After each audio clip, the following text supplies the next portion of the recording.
एक समय की बात है, भगवान बुद्ध अपने शिष्यों को उपदेश दे रहे थे। तब उनके किसी शिष्य ने उनसे यह 3 सवाल किए। पहला, कौन किसके भाग्य का खाता है? दूसरा, संसार का सबसे बड़ा बलवान कौन है? तीसरा, जो अपनी बात से मुकर जाता है उसका अंत में क्या अंजाम होता है? गौतम बुद्ध कहते हैं, तुम्हारे यह तीनों ही प्रश्न बहुत ही महत्वपूर्ण है, क्योंकि इन तीनों प्रश्नों के उत्तर हर मनुष्य को जानना जरूरी होता है। इसलिए मैं तुमको यह कहानी सुनाता हूं। उस कहानी में तुमको तुम्हारे इन तीनों प्रश्नों के जवाब मिल जाएंगे। कृपया तुम कहानी को ध्यान लगाकर सुनना। एक जंगल में एक विशाल बरगद का पेड़ था। उस पेड़ पर एक बाज पक्षी रहता था। उस बरगद से थोड़ी ही दूर पर एक बिल था। उस बिल में एक सर्प रहता था। फिर एक दिन जैसे ही सर्प दिल से बाहर निकलने लगा तो उस सर्प को वह बाज पक्षी देख रहा था। जब वह सर्प बिल से बाहर निकालने लगा तो उसी समय बाज सर्प पर झपटा, परंतु सर्प अपने बिल से अधिक बाहर नहीं निकला था, इसलिए वह वापस बिल में चला गया। फिर थोड़ी देर बाद सर्प ने अपना मुंह बिल से बाहर निकाला और देखने लगा कि बाज पक्षी यहीं पर है या कहीं पर चला गया। फिर वह बाज पक्षी दोबारा उस सर्प पर झपटा, परंतु वह फिर से वापस अपने बिल के अंदर छुप गया। जैसे ही सर्प अपने बिल से बाहर निकलने का प्रयास करता तो बाज उस पर हमला करता और उसे उठाकर ले जाने की कोशिश करता। बाज मन में सोच रहा था कि जब भी तू बाहर निकलेगा तो मैं तुझे अपना भोजन बना लूंगा, और सर्प उस बाज के डर से बिल में छुपा रहता है। जब सर्प को उस बिल में रहते हुए काफी समय हो जाता है तो सर्प मन में विचार करने लगता है कि यदि राजा विक्रम कहीं से आ जाए तो वह दूसरों के कष्टों का हरण करते हैं, और राजा विक्रम ही ऐसे हैं जो मुझे इस बात से बचा सकते हैं। तो राजा विक्रम को याद करता हुआ सर्प उस बिल में छुपा रहता है, और जो भी उस मार्ग से निकलकर जाता तो उसे सर्प कहता कि भाई कोई मेरी बात राजा विक्रम तक पहुंचा दो, या मुझे राजा विक्रम से मिला दो तो मैं उसका जीवन भर एहसानमंद रहूंगा। फिर एक दिन राजा विक्रम, जो दूसरों के दुखों को दूर करते थे, वह जंगल में जा रहे थे और उसी मार्ग से निकलकर जा रहे थे। तभी सर्प को पता चला कि रास्ते से कोई जा रहा हो, तो वह सर्प बिल के अंदर से ही कहने लगा, भाई कोई मुझे राजा विक्रम से मिला दे तो मैं उसका जीवन भर एहसानमंद रहूंगा। यह बात जब राजा विक्रम ने सुनी तो राजा विक्रम कहने लगा, क्यों भाई, आपको राजा विक्रम से क्या काम है? तो सर्प कहने लगा, देखो भाई, राजा विक्रम दूसरों के दुखों का हरण करते हैं और मैं बहुत दिनों से इसी बिल में पड़ा हुआ हूं। मैं बहुत दुखी हूं। यदि मैं इस बिल से बाहर निकलता हूं तो इस वृक्ष पर एक बाज पक्षी का निवास है। वह बाज मुझ पर उसी समय हमला करता है, इसलिए मैं इस बिल से बाहर नहीं निकलता हूं और ना ही मुझे कुछ खाने को मिलता है। मैं ऐसे ही इस बिल में पड़ा हुआ हूं, ऐसे ही अपना जीवन व्यतीत कर रहा हूं। राजा विक्रम कहने लगे कि हे सर्पराज, मैं ही राजा विक्रम हूं, बताओ तुम्हारे कष्ट का निवारण कैसे करूं? तो सर्प कहने लगा, हे महाराज, जैसा आपको उचित लगे ऐसा ही कीजिए, लेकिन मेरा इस बात से पीछा छुड़ा दीजिए, नहीं तो यह एक दिन मुझे मार डालेगा। राजा विक्रम कहने लगे, हे सर्पराज, तुम कहो तो मैं तुम्हें इस वन में कहीं दूर छोड़ दूं। सर्प कहने लगा, महाराज, जब आप मुझे दूर छोड़ने जाओगे तो ये बाज हमें देख लेगा और ये वहीं पर जाकर फिर से बैठ जाएगा और मौका मिलते ही ये मुझे मार डालेगा। राजन, आप मुझे कुछ समय के लिए आपके अंदर में बिठा लीजिए। आप पेट में बैठने के लिए मुझे स्थान दे दीजिए। जब इस बाज को पता नहीं चलेगा कि सर्प कहां गया, और मैं तुम्हारे साथ इस वन से बहुत दूर चला जाऊंगा, और आगे जाने के बाद मैं तुम्हारे पेट से बाहर आ जाऊंगा। राजा विक्रम कहने लगे, ठीक है सर्पराज, आप मेरे पेट में प्रवेश कर जाइए। राजा विक्रम अपना मुंह खोल देते हैं और वह सर्प राजा विक्रम के पेट में प्रवेश कर जाता है और राजा विक्रम के पेट में जाकर के बैठ जाता है।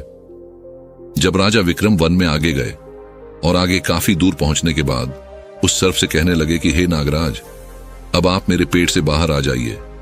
अब यह सुनसान वन है, इसमें कोई बाज आपको परेशान नहीं करेगा। यह बात सुनकर नागराज कहने लगा कि नहीं महाराज, अब मैं आपके पेट से बाहर निकलने वाला नहीं हूं। राजा विक्रम ने कहा, क्यों भाई, आपने तो मुझसे यह वादा किया था कि आप मुझे आगे सुनसान वन में छोड़ देना, मैं आपके पेट से बाहर निकल जाऊंगा। अब क्या हुआ, सुनसान वन आ गया, अब आप बाहर निकलिए। सांप कहने लगा कि देखो महाराज, जैसा रहने का आनंद आपके पेट में है वैसा उस बिल में नहीं मिलता। अब मैं तुम्हारे पेट से कभी बाहर नहीं निकालूं। राजा विक्रम मन में सोचने लगे कि यह तो बड़ा ही दुष्ट सर्प है, अब मैं क्या करूं? और उसके जहर के प्रभाव से महाराज विक्रम का पूरे शरीर से कोट फूटने लगा। महाराज विक्रम के शरीर से कोट निकल आया। राजा विक्रम मन में सोचने लगे कि अब मैं यदि राजधानी को वापस जाऊंगा तो यह अभी संभव नहीं है, क्योंकि मैं इस वक्त कोढ़ी हो गया हूं और मुझे इसी वन में रहकर इस नागराज से भी छुटकारा पाना है। यह सोचकर महाराज विक्रम एक पेड़ के नीचे झोपड़ी बनाकर सो जाते हैं। उनके शरीर से कोट टपकने लगा और बदबू आने लगी, जो कि सर्प का जहर था। सर्प कुंडली मारकर राज विक्रम के पेट में बैठा हुआ था। राजा विक्रम उस वन में पड़ी हुई एक कोढ़ी की हालत में है। अब इधर उन्हीं के समय एक प्रसिद्ध जनपद था। श्रावस्ती और श्रावस्ती नगरी के महाराजा थे ताम्रध्वज महाराज। ताम्रध्वज के 3 पुत्रियां थीं और राजा ताम्रध्वज बड़ा अहंकारी और बड़ा ही अभिमानी राजा था। फिर एक दिन उसने अपनी तीनों बेटियों से पूछा कि बताओ बेटियों, तुम किसके भाग्य का खाती हो? फिर उनमें से 2 बेटियां तो राजा के डर से कहती हैं कि पिताजी, हम तो आपके भाग्य का ही खाते हैं। परंतु उनमें से राजा की एक चित्ररेखा नामक बेटी थी। वह चित्ररेखा अपने पिता ताम्रध्वज कहती हैं कि नहीं पिताजी, मैं किसी के भाग्य का नहीं खाती हूं, मैं तो केवल अपने ही भाग्य का खाती हूं।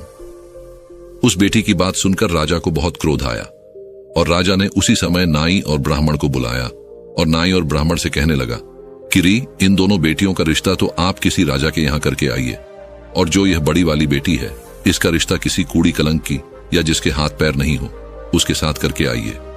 फिर राजा का आदेश मिलते ही नाई और ब्राह्मण उन तीनों बहनों का रिश्ता करने के लिए चल देते हैं।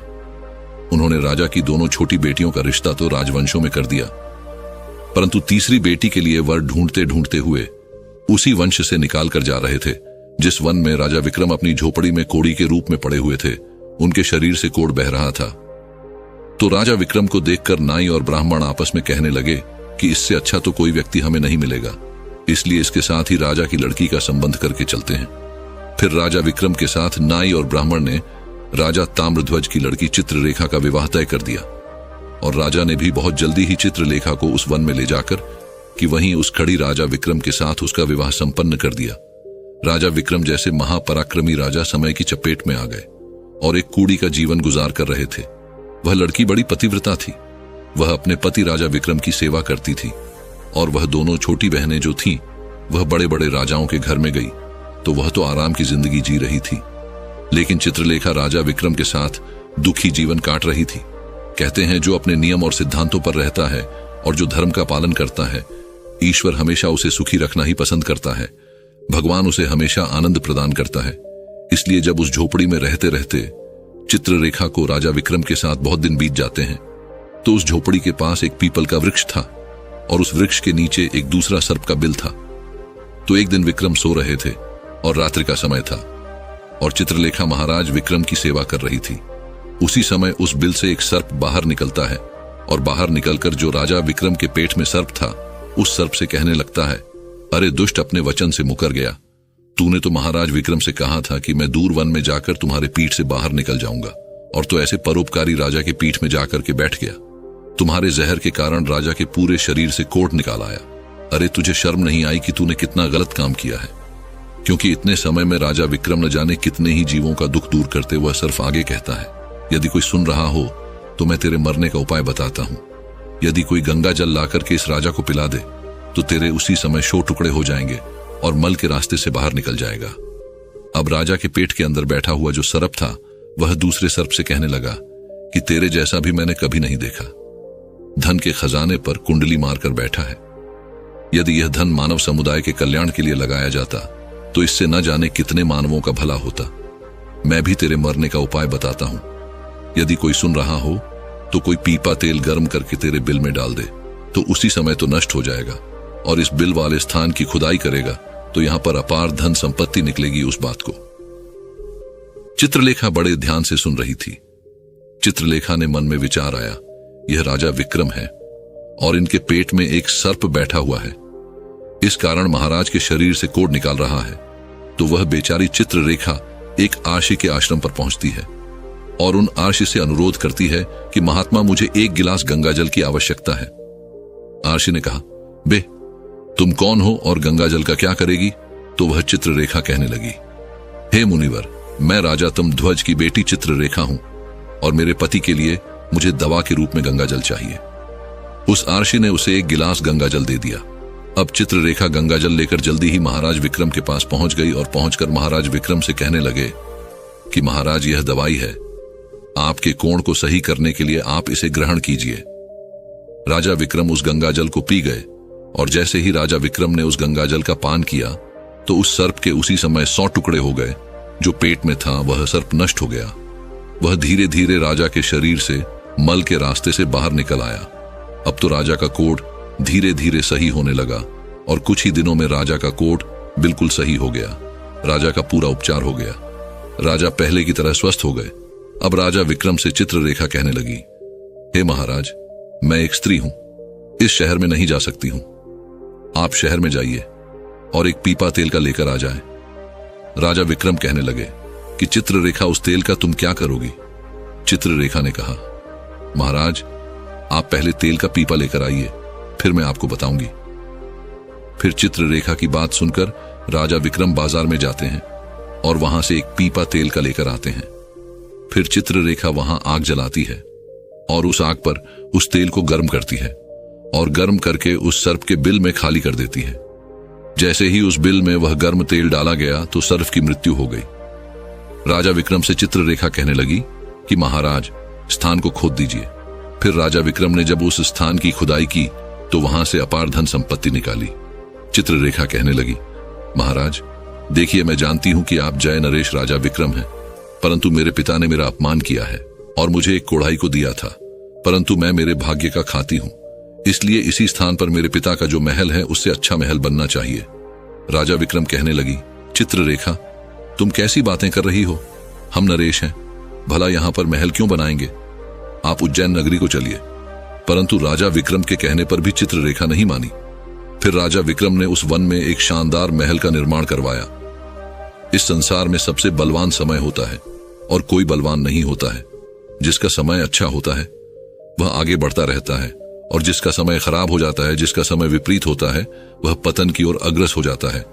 राजा ताम्रध्वज पर एक दूसरा राजा आक्रमण कर देता है और उस आक्रमण में तमध्वज पराजित हो जाता है और राज अपने परिवार सहित प्राण बचाने के लिए उसी वन में पहुंच जाता है। जब वन में राजा भूखा प्यासा भटक रहा था, फटे हुए वस्त्र और भूख से पीड़ित और प्यास से राजा का गला सूखा जा रहा था, तो राजा घूमते घूमते उस चित्ररेखा और राजा विक्रम के महल के नजदीक से गुजरता है। तो चित्ररेखा अपने पिताजी को पहचान जाती है। चित्ररेखा ने अपने एक सेवक को भेजा और सेवक भेजकर महाराज ताम्रध्वज, जो कि एक फटी हुई हाल में थे, उनके पास वस्त्र नहीं थे, उन्हें बुलवाया। ताम्रध्वज ने सोचा कि यह न जाने कौन है और हमें क्यों बुला रही है। जब राजा ताम्रध्वज उस लड़की के पास पहुंचे तो लड़की को पहचान लिया। चित्ररेखा ताम्रध्वज से कहने लगी कि पिताजी, मैं वही चित्ररेखा हूं और मैं आपसे यह कहती थी कि मैं मेरे भाग्य का खाती हूं। देखिए, मैं मेरे ही भाग्य का खाती हूं, आपके भाग्य का नहीं खाती हूं। आपने ने मुझे एक कूड़ी को दिया था, परंतु मेरे भाग्य में तो एक सम्राट लिखा था। देखिए पिताजी, मैं उज्जैन नरेश राजा विक्रम की पत्नी हूं। राजा ताम्रध्वज मन में विचार करता है और अपनी उस लड़की से अपने अपराध के लिए क्षमा मांगता है। उसका अंत वही होता है जो राजा विक्रम के पेट में बैठे हुए उस सर्प का हुआ था। अंततः वह विनाश को प्राप्त होता है। हमेशा सत्य की ही जीत होती है और अधर्मी, अत्याचारी और पापियों का अंत होता है। इस तरीके से राजा विक्रम और उसकी पत्नी चित्ररेखा ने राजा ताम्रध्वज का बड़ा स्वागत किया। वह राजा विक्रम महाराज ताम्रध्वज को अपने साथ उज्जैन ले आए और बाद में राजा विक्रम ने अपनी सेना राजा ताम्रध्वज के साथ भेजी और जिस राजा ने ताम्रध्वज को पराजित किया था उससे अपना राज्य वापस पा लिया। जिसकी किस्मत अच्छी होती है, जिसके कर्म अच्छे होते हैं, उसे ईश्वर कहीं ना कहीं से देता है। हम और तुम तो अपने परिवार का पालन करने में भी हिचक जाते हैं, लेकिन इस संसार का पालन करने वाले को देखिए, वह पूरे संसार का हर जीव जंतुओं का ध्यान रखता है। धन्यवाद।